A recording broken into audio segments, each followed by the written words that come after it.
Hello guys, welcome back to my new video. ಬೇಗ ನನ್ನ ಚಾನಲ್ನ ಸಬ್ಸ್ಕ್ರೈಬ್ ಮಾಡ್ಕೊಳ್ಳಿ. ಪ್ರಿವ್ಯೂಯಲ್ಲಿ ನೋಡೋ ವಿಡಿಯೋ ಥರ ಎಡಿಟ್ ಮಾಡೋದು ಹೆಂಗೆ ಅಂತ ಹೇಳ್ಕೊಡ್ತೀನಿ. ಕ್ಯಾಪ್ ಕಟ್ ಅಪ್ಲಿಕೇಶನ್ನ ಓಪನ್ ಮಾಡ್ಕೊಂಡು ನಿಮಗೆ ಬೇಕಾಗಿರೋ ವಿಡಿಯೋ ಮತ್ತು ಆಡಿಯೋನ ಇಂಪೋರ್ಟ್ ಮಾಡ್ಕೊಳ್ಳಿ. ಮತ್ತು ಅಲ್ಲಿ ಕರೆಕ್ಟಾಗಿ ಬೀಟ್ ಸೌಂಡ್ ಬರುತ್ತೆ, ಆ ಬೀಟ್ ಸೌಂಡ್ಗೆ ವಿಡಿಯೋನ ಕಟ್ ಮಾಡ್ಕೊಳ್ಳಿ. ಕಟ್ ಮಾಡ್ಕೊಂಡಾದ್ಮೇಲೆ ಅಲ್ಲಿ ಸ್ಪೀಡ್ ಆಪ್ಷನ್ ಮೇಲೆ ಕ್ಲಿಕ್ ಮಾಡ್ಕೊಳ್ಳಿ. ಅದ್ರ ಮೇಲೆ ಕ್ಲಿಕ್ ಮಾಡಿಕೊಂಡು ನಾರ್ಮಲ್ ಮೇಲೆ ಕ್ಲಿಕ್ ಮಾಡ್ಕೊಂಡು ಇಲ್ಲಿ 0.3ಗೆ ಹಾಕೊಳ್ಳಿ. ಮತ್ತು ಅಲ್ಲಿ ಕೆಳಗಡೆ ಸ್ಲೋ ಮೋಷನ್ ಅಂತ ಇರುತ್ತಲ್ಲ, ಅದನ್ನು ಕ್ಲಿಕ್ ಮಾಡ್ಕೊಳ್ಳಿ. ವಿಡಿಯೋ ಸ್ಮೂತಾಗಿ ರನ್ ಆಗುತ್ತೆ. ನೆಕ್ಸ್ಟು ವಿಡಿಯೋ ಎಫೆಕ್ಟ್ ಮೇಲೆ ಕ್ಲಿಕ್ ಮಾಡ್ಕೊಳ್ಳಿ. ಅಲ್ಲಿ ಸರ್ಚಲ್ಲಿ ಸಿನಿಮಾ ಅಂತ ಸರ್ಚ್ ಕೊಡಿ. ಅಲ್ಲಿ ಫಸ್ಟ್ ಎಫೆಕ್ಟ್ ಬರುತ್ತೆ, ಅದನ್ನು ಆ್ಯಡ್ ಮಾಡ್ಕೊಳ್ಳಿ. ಅದನ್ನು ಯಾವುದೂ ಕೂಡ ಎನ್ಲಾರ್ಜ್ ಮಾಡ್ಕೋಬೇಡಿ, ಎಷ್ಟೈತೆ ಅಷ್ಟೇ ಕರೆಕ್ಟ್ ಆಗಿರುತ್ತೆ.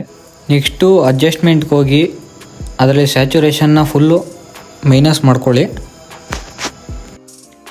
ಮತ್ತು ವಿಡಿಯೋ ಎಫೆಕ್ಟ್ಗೆ ಹೋಗಿ ಅಲ್ಲಿ ಬ್ಲ್ಯಾಕ್ ಫ್ಲ್ಯಾಶ್ 2 ಅಂತ ಐತಲ್ಲ, ಅದನ್ನು ಆ್ಯಡ್ ಮಾಡಿಕೊಂಡು ಅದು ಫುಲ್ ವಿಡಿಯೋಗೆ ಎನ್ಲಾರ್ಜ್ ಮಾಡ್ಕೊಳ್ಳಿ.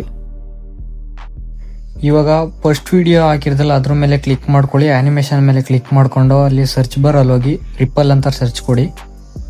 ಅದರಲ್ಲಿ ಮೊದಲೇ ಬರುತ್ತೆ ನೋಡಿ ಈ ಥರ ರಿಪ್ಪಲ್, ಅದನ್ನು 1 ಸೆಕೆಂಡ್ಗೆ ಇಟ್ಕೊಳ್ಳಿ. ನೆಕ್ಸ್ಟು ಫಿಲ್ಟರ್ ಮೇಲೆ ಕ್ಲಿಕ್ ಮಾಡ್ಕೊಳ್ಳಿ. ಅದು ಎರಡನೇ ವಿಡಿಯೋಗೆ ಮಾತ್ರ ಈ ಫಿಲ್ಟರ್ ಹಾಕೊಳ್ಬೇಕು. ಅಲ್ಲಿ BW2 ಅಂತ ಸರ್ಚ್ ಕೊಟ್ಕೊಳ್ಳಿ. ಅಲ್ಲಿ ಬರುತ್ತೆ ನೋಡಿ, ಅದನ್ನು ಇಟ್ಕೊಂಡು ಒಂದು 50 ಅಥವಾ 40 ರೇಂಜಲ್ಲಿ ಅಡ್ಜಸ್ಟ್ ಮಾಡ್ಕೊಳ್ಳಿ. ನೋಡ್ತಿರ್ಬೋದು ಈ ವಿಡಿಯೋ ಫುಲ್ ಕಂಪ್ಲೀಟಾಗಿ ಎಡಿಟ್ ಆಗಿರುತ್ತೆ.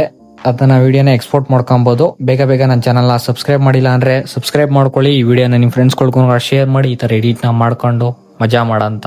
ಹಾಗೆ ನನ್ನ ಚಾನಲ್ ಬೆಲ್ಲೈಕನ್ನ ಆನ್ ಮಾಡ್ಕೊಳ್ಳಿ. ನಾನು ಯಾವುದೇ ಹೊಸ ವಿಡಿಯೋ ಹಾಕೋರು ಟಕ್ ಅಂತ ನಿಮಗೆ ನೋಟಿಫಿಕೇಶನ್ ಬರುತ್ತೆ.